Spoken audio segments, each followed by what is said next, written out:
মানিকতলার core committee আপাত পরবর্তী নির্দেশ আসা না পর্যন্ত থাকবে, কাজ চালাবে, নতুন বিধায়ককে কাজে সাহায্য করবে, জানালেন দলের রাজ্য সহ সভাপতি জয়প্রকাশ মজুমদার।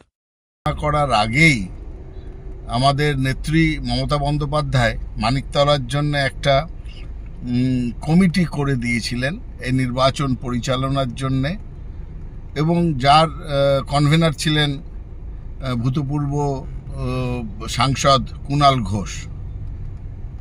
এখন আমরা বিপুল জয় পেয়েছি মমতা বন্দ্যোপাধ্যায়ের নেতৃত্বে, এবং নতুন বিধায়িকা কাজ শুরু করবেন তার এই মানিকতলা বিধানসভায়, যেটা ছিল তার স্বামী সাধন পাণ্ডের আগে, এবং এর পরবর্তী নির্দেশ পার্টির থেকে দেওয়া না পর্যন্ত এই যে কমিটি করেছিলেন দিদি, তারা সহায়তা করবেন এবং তত্ত্বাবধান করবেন নতুন বিধায়িকার কাজকর্মকে দেখে দেওয়ার জন্যে, তাকে সাহায্য করার জন্যে।